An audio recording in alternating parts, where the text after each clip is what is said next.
Everyone, मेरा नाम है अजय जागलान। इजी इकोनॉमिक्स में आप सभी का एक बार फिर से स्वागत करता हूं। आशा करता हूं आप सभी सकुशल होंगे अपने घर पे। तो बच्चों, आज स्टार्ट करते हैं हम लोग अपना नेक्स्ट टॉपिक। देखो बच्चों, आप सभी को पता है लास्ट टॉपिक में हम लोगों ने डिमांड कर्व के अकॉर्डिंग जो मूवमेंट हुई, सॉरी जो सप्लाई कर्व थी हमारी, उसके आसपास जो मूवमेंट हुई, सप्लाई कर्व की जो शिफ्टिंग हुई, ठीक है, उसके जो रीजंस थे वो हम लोगों ने पढ़े थे। ठीक है, आज हमें सीखना है कि भी क्या जो अदर डिटर्मिनेंट्स हैं। ठीक है, आप सभी को पता है गुड्स के किसी भी कोई भी प्रोडक्ट होता है, उसके खुद के प्राइस के अलावा, ठीक है, खुद के प्राइस के अलावा अदर डिटर्मिनेंट्स भी होते हैं जो हमने शिफ्टिंग में पढ़े थे। ठीक है, कि शिफ्टिंग में जो खुद के प्राइस ना बदल के किसी जो अदर डिटर्मिनेंट्स होते हैं उनकी उनकी कंडीशंस चेंज हो तो कैसे सप्लाई कर्व शिफ्ट करती है। अब उनको हम लोग ब्रीफ में पढ़ते हैं। ठीक है, सबसे पहले क्वेश्चन में कहता है how does technology affect supply curve of A firm. कि अगर टेक्नोलॉजी में कोई चेंज होता है, ठीक है, टेक्नोलॉजी में कोई चेंज होता है तो वो किसी फर्म की सप्लाई कर्व को कैसे अफेक्ट करता है। ठीक है, आप सब एक बात बच्चे ऑब्वियस ही है कि अगर कोई फर्म है अपनी टेक्नोलॉजी चेंज करती है, पहले उसके पास थी लेबर इंटेंसिव टेक्निक, फिर बाद में उसने कैपिटल इंटेंसिव टेक्निक चूज कर ली। आप सभी को पता है अगर पहली टेक्निक में, लेबर इंटेंसिव टेक्निक में, अगर वो कुछ पर्टिकुलर टाइम पीरियड के हिसाब से 10 यूनिट प्रोड्यूस कर पा रहा था, ठीक है, लेकिन जैसे ही कोई मशीन आएगी, प्लांट मशीनरी लगेगा, तो ऑब्वियस सी बात है प्रोडक्शन ज़्यादा होगा, कॉस्ट ऑफ प्रोडक्शन कम हो जाएगा, तो मतलब उसकी उसी करंट प्राइस पे सप्लाई इंक्रीज हो जाएगी। टेक्नोलॉजी अफेक्ट करती है बच्चे। ठीक है, कहता है better technology leads to fall in cost of production. कि जो बेटर टेक्नोलॉजी है ना वो कॉस्ट ऑफ प्रोडक्शन को कम कर देती है। ठीक है, कैसे? Accordingly producers are willing to supply more at existing price. उससे क्या होगा कि वो कॉस्ट ऑफ प्रोडक्शन कम हो जाएगी तो वो थोड़े रुपए में ज़्यादा प्रोडक्शन कर पाएंगे थोड़ी कॉस्ट पे, तो वो उस एग्जिस्टिंग प्राइस पे सप्लाई को इंक्रीज करना चाहेंगे। वो एक हम लोग एक डायग्राम की हेल्प से उसको देख लेते हैं। देखो बच्चे, वाई एक्सिस पे हमारे प्राइजेस हैं और एक्स एक्सिस पे हमारे पास है हमारी क्वांटिटी। कहता है जब टेक्नोलॉजी इंप्रूव करती है तो कॉस्ट ऑफ प्रोडक्शन डिक्रीज होती है। देखो जो हमारी S1 कर्व है बच्चे, ठीक है, वो हमारी S1 कर्व है। कहता है कि वो है हमारी supply curve prior to technological improvement. कि टेक्नोलॉजिकल इंप्रूवमेंट से पहले हमारी कर्व थी S1 कर्व। ठीक है, प्राइस इतने थे, उस पर हमारी कर्व थी S1 बच्चे। ठीक है, जो जिसका नाम है पॉइंट हमारा के जो इक्विलिब्रियम पॉइंट था वो हमारा के पॉइंट का बनता था। ठीक है, लेकिन एग्जिस्टिंग प्राइस पे जब हमने टेक्नोलॉजी इंप्रूव कर ली, ठीक है, टेक्नोलॉजी इंप्रूव कर ली तो हमारी कर्व, सप्लाई कर्व हमारी शिफ्ट कर गई S1 से कहां पर, S2 पे शिफ्ट कर गई। तो जहां पर प्राइसेस को टच करेगी वो पॉइंट कहां बनेगा हमारा, वो टी पॉइंट बन जाएगा। ठीक है, ये तो था हमारा कि जब टेक्नोलॉजी को इंप्रूव करें, लेबर इंटेंसिव से कैपिटल इंटेंसिव की तरफ जाएं तो S1 टू S2 पे चले जाएंगे। अगर इसमें उल्टा करें, कैपिटल इंटेंसिव से लेबर इंटेंसिव पे आए तो जस्ट अपोजिट कर्व बन जाएगी हमारी, S2 से S1 की तरफ आ जाएगी। मतलब एग्जिस्टिंग प्राइस पे हमारी जो सप्लाई है वो इंक्रीज कर रही है। क्यों इंक्रीज कर रही है? क्योंकि कॉस्ट ऑफ प्रोडक्शन कम हो रही है। कॉस्ट ऑफ प्रोडक्शन मतलब क्या बच्चे, कि एक वस्तु को बनाने के लिए जो लगने वाली कॉस्ट है, ठीक है, पहले कोई भी वस्तु होती, कोई गुड्स एक्स होती, तो उसको बनाने के लिए लेबर इंटेंसिव में भाई 10 रुपए लगते। ठीक है, अब मशीन क्या करती है, उसको 7 रुपए में बना देती है, क्योंकि ना तो मशीन को छुट्टी चाहिए, ना मशीन को कहीं और जाना, ना मशीन को कहीं कुछ एक्स्ट्रा ना मशीन थकती है। मशीन को तो लाइट चाहिए और इनपुट चाहिए, वो काम करती रहेगी लगातार।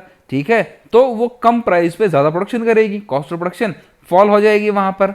तो ये इफेक्ट करती है टेक्नोलॉजी। कि टेक्नोलॉजी कैसे इफेक्ट करती है बच्चे। ठीक है, आगे कहता है how does change in input price affect supply curve.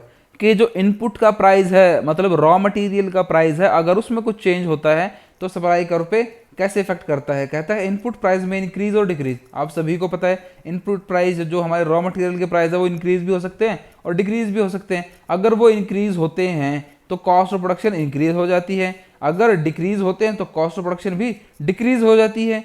सीधी सी बात है, अगर प्राइसेस इंक्रीज होंगे तो प्रोड्यूसर भी क्या करेगा, सप्लाई कम कर पाएगा। क्यों? क्योंकि वो ज़्यादा फिर रॉ मटेरियल, अगर प्राइसेस रॉ मटेरियल के ज़्यादा हो जाएंगे तो वो कम रॉ मटेरियल खरीद पाएगा, तो उससे सप्लाई भी कम हो पाएगी। ठीक है, एग्जिस्टिंग प्राइस पे। जस्ट अपोजिट इसके उल्टा हो जाएगा। ठीक है बच्चे। लेकिन हम लोग इसको समझ लेते हैं कि ये फॉरवर्ड और शिफ्टिंग कैसे होती है एक डायग्राम की हेल्प से। देखो जो हमारे पास वाई एक्सिस है वहाँ पर हमारे पास प्राइजेज हैं और एक्स एक्सिस पे है हमारे पास हमारी क्वांटिटी। कहता है बच्चों देखो कि जो हमारी S1 है वो है हमारे एक्चुअल कर्व बच्चे, ठीक है। जब प्राइजेस थे कांस्टेंट, जब प्राइजेस के प्राइजेस में कोई चेंज नहीं हुआ था तो हमारी कर्व थी बच्चे S1 कर्व हमारी, ठीक है, जो के पॉइंट पर प्राइजेस को टच कर रही है।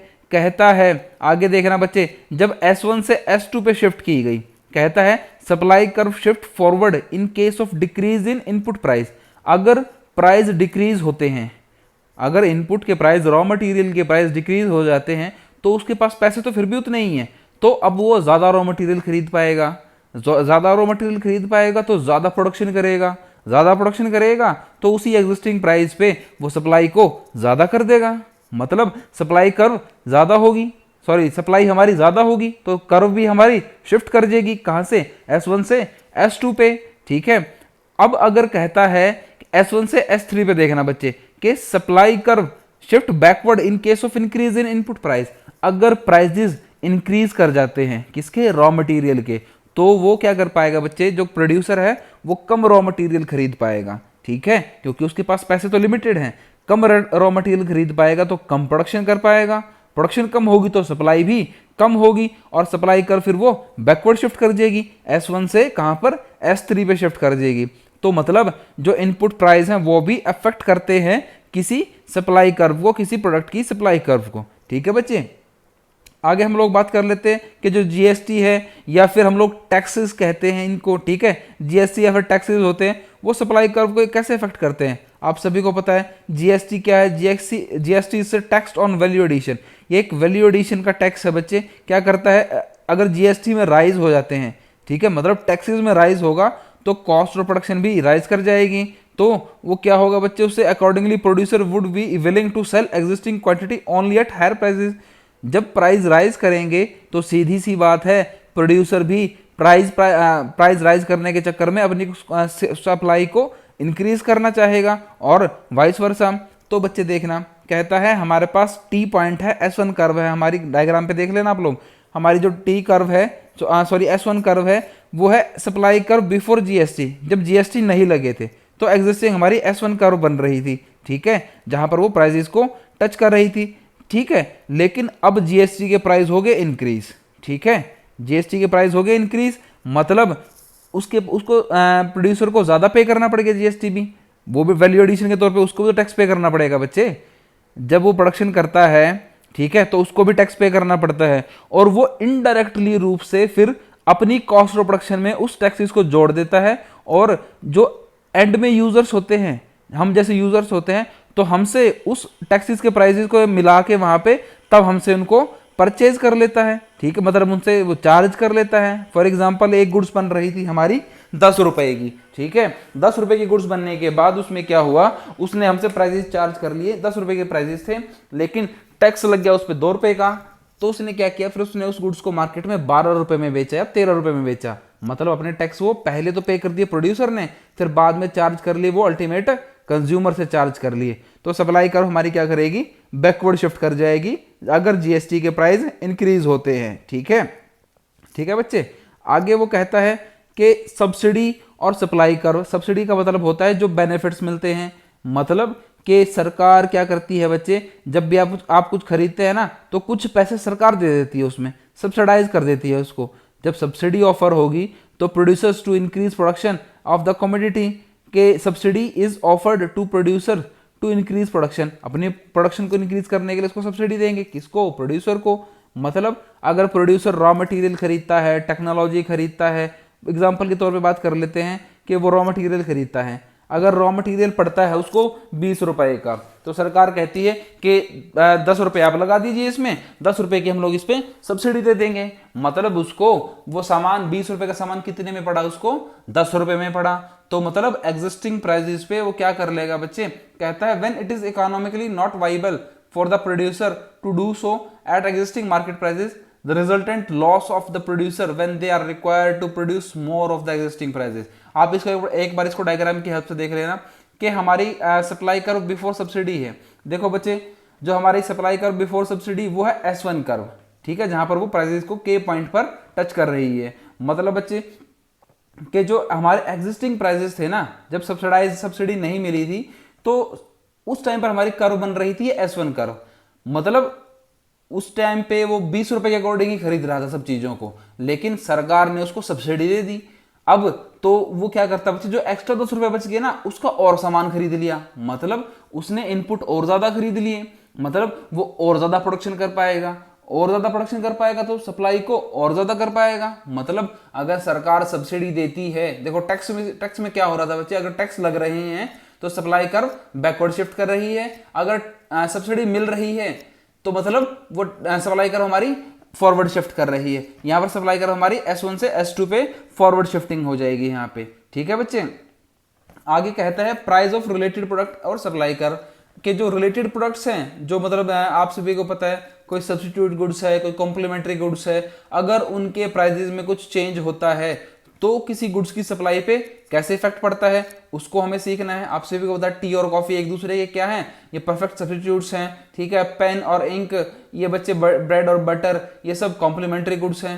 तो इसको एक एग्जांपल की हेल्प से देख लेते हैं। देखो कहता है बच्चे हमारे पास S1 कर्व है, हमारी जो हमारे पास डायग्राम है ना, हमारे प्राइजेस हैं और क्वांटिटी हमारी एक्स एक्सिस पे हमारी S1 कर्व है। कि कहता है S1 कर्व हमारी वो ओरिजिनल कर्व है जहां पर जो अदर थिंग्स है ना वो सारी कांस्टेंट है, ठीक है, जो रिलेटेड गुड्स का प्राइस है वो भी कांस्टेंट है। अब कहता है कि S1 से S2 पे हमारी कर्व शिफ्ट करेगी, कब शिफ्ट करेगी बच्चे, वो forward shift in supply curve of coffee on to fall in price of tea. जब टी के प्राइस कम हो जाएंगे, टी के प्राइस कम हो जाएंगे तो कॉफी की सेल्स, कहता है वो टी के प्राइस कम हो जाएंगे तो कॉफी की सेल्स फॉरवर्ड शिफ्ट कर जाएगी एग्जिस्टिंग प्राइस पे। क्यों? क्योंकि जो टी के प्राइसेस है ना वो कम हो गए हैं, तो जो प्रोड्यूसर होगा टी का वो उसकी सप्लाई को कम कर देगा, मार्केट में टी की सप्लाई कम हो जाएगी, तो लोग क्या करेंगे, टी की बजाय वो खरीदेंगे क्या, वो खरीदेंगे कॉफी, तो वो अपनी सप्लाई को इंक्रीज कर देगा। और सेम केस वहां पर वो बैकवर्ड शिफ्ट में, जब supply of coffee on to rise in price of tea, जब टी के प्राइस राइज हो जाएंगे तो वो टी को सप्लाई करेगा, कॉफी की सप्लाई नहीं कर पाएगा। तो ऐसे ही कर्व हमारी फॉरवर्ड और बैकवर्ड शिफ्ट होती रहेगी बच्चे, ठीक है। इसी वीडियो के साथ आपका चैप्टर खत्म होता है यहाँ पर, ठीक है। आशा करता हूं आपको पूरा टॉपिक क्लियर हुआ होगा, और अगर आपके कोई भी क्वेश्चन, डाउट या सजेशन है वीडियो से रिलेटेड तो हमें कमेंट बॉक्स में जरूर लिखें, और हमारे चैनल को सब्सक्राइब करना बिल्कुल ना भूलें। मैं आपके लिए ऐसी नॉलेजफुल वीडियोस हमेशा लाता रहता हूं। Thanks for listening, have a great day.